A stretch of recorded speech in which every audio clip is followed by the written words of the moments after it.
I want to know more about manifestation, but because I feel it is more like a generic term which people are using it, manifestation. My understanding about manifestation is basically when your intention or the want, it is aligned with the actions, is when you get the result. That is when whatever I have manifested, it appears, right? But how do you explain manifestation? I think the most important thing to understand is that we are always manifesting. Whatever is going on inside you, that is always and always going to show up as an experience. However, what we need to understand is, can I consciously direct my energy? तो ये जो process होता है ना, जहाँ पे आप consciously direct करो अपनी energy को कहीं पे, you are learning how to focus. Focus and concentration are very important in manifestation. Somewhere you need to develop that will कि मुझे जो चाहिए मुझे उस पे फोकस करना है, and you have to sit and identify what is it that you really want. So when you speak of manifestation working in your favour, basically what we are saying is आपने पहचाना आपको क्या चाहिए, और आप उसके पीछे काम कर रहे हैं विद फेथ. आप प्रोसेस को ट्रस्ट करके उसके पीछे जा रहे हैं ना, इसी प्रोसेस को मैनिफेस्टेशन बोलते हैं. सो व्हेन आई से manifestation is working for me, what I am saying is कि मैं जो सोच रही हूँ, फील कर रही हूँ और इंटेंट कर रही हूँ, वो मेरे फेवर में आ रहा है. सो मैनिफेस्ट तो हम हमेशा करते रहते हैं. इट्स लाइक सेइंग कि आप ऐसा एक भी मोमेंट नहीं झेलोगे लाइफ में, एक्सपीरियंस नहीं करोगे जहाँ पे आप मैनिफेस्ट नहीं कर रहे, क्योंकि कर्म तो आप कर ही रहे हो. सोचना भी मैनिफेस्टेशन है, करना मैनिफेस्टेशन है, फीलिंग भी एक मैनिफेस्टेशन की प्रोसेस हो जाती है.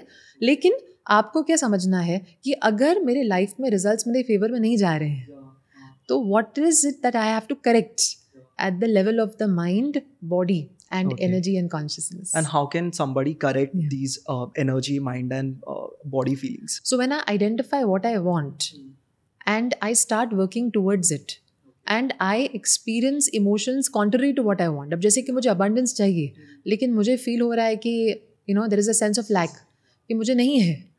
तो आपको क्या करना है, आपको ये समझना है कि मुझे हमेशा वो नहीं मिलता जो मैं चाहती हूँ, लेकिन हाँ मेरे फीलिंग के हिसाब से एक्सपीरियंसेस आ रहे हैं, तो मैं abundance फील कैसे करूँ. सबसे पहले तो abundance की आइडिया से कनेक्ट कीजिए. उसके लिए आप जर्नलिंग कर सकते हैं. यू कैन एक्चुअली आइडेंटिफाई कि आप जब abundance को मैनिफेस्ट करेंगे लाइफ में, तो आपकी लाइफ कैसे बदलेगी. So why do you want something, अगर आप वाई समझ लें और यह आंसर कर लें कि वो आपकी लाइफ को कैसे बदलेगा, तो आप इमोशनली कनेक्ट कर लेते हैं उस आइडिया से. तो वो इमोशनल कनेक्ट जो होता है ना, वो धीरे धीरे करके सबकॉन्शियस माइंड को बहुत फेमिलियर बना देता है आपके कॉन्सेप्ट से, आपके आइडिया से, कि हाँ अबंडेंस में डिजर्व करता हूँ. सो वहाँ से शुरुआत करेंगे तो यू विल रियलाइज कि इमोशनली कनेक्ट करना क्या होता है. तो आपके माइंड में ना एक पॉजिटिव इमेजिनेशन, पिक्चर्स बनने लगते हैं about what is it that you really want in your life.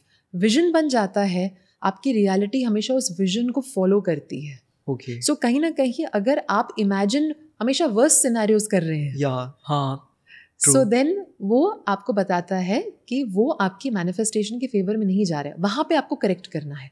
तो कैसे अच्छे पिक्चर्स इमेजिन करें, जितना आप अपने गोल को डिस्क्राइब करेंगे, जितना आप ये क्वेश्चन का आंसर देंगे अपने आप को रोज कि मेरी लाइफ कैसे बदल सकती है, क्यों मैं ये चीज़ डिजर्व करता हूँ, तो ऑटोमेटिकली पिक्चर्स बनना शुरू हो जाते हैं. Basically mind thinks in pictures and images. आपको पॉजिटिवली उस इमेजेस को बनाने देना है थ्रू आपका फोकस. Got it. But वो प्रोसीजर में भी फेथ रहना इज ऑल्सो इम्पोर्टेंट. सो अगर फेथ ही नहीं है तो आई थिंक वो अगेंस्ट चला जाएगा आपके. So that's how it works, I think, manifestation. Yes, इसीलिए manifestation की understanding important हो जाती है. बुक्स पढ़िए, माइंड पावर पे बहुत बुक्स हैं, सबकॉन्शियस माइंड पे बहुत बुक्स हैं.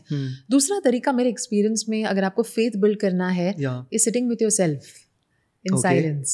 आप साइलेंस में बैठिए, अपने आप के साथ जुड़िए. See, when you connect with yourself in silence, क्या होता है कि जो भी अंदर था ना, it will try to find its way out. True. सो जब आप थोड़ा ब्रीदिंग करते हैं, कॉन्शियसली रिलैक्स करते हैं, ऑटोमेटिकली क्या होता है, you allow your body to release tension, और आप अपने इमोशंस को ना फील करोगे. आप जब उसको एक्नॉलेज करते हो without trying to stop them, what happens is you realize that they have no power over you. So आप अपने सर्कमस्टेंसेस से ओवरवेल्म होना बंद हो जाते हैं. इसीलिए तो most of the scriptures are prescribing meditation and silent sitting, right. क्योंकि आप अपनी एनर्जी को क्लीन कर पाते हैं. Right. So in manifestation also this helps, because when you sit in silence, there is a sense of connection you feel with yourself. और वो connection ना आपको एहसास दिलाता है कि यू नो मैं ये कर सकता हूँ या मैं कर सकती हूँ. तो वो फेथ बिल्डिंग की जो प्रोसेस है वो साइलेंट सिटिंग में शुरू हो जाती है.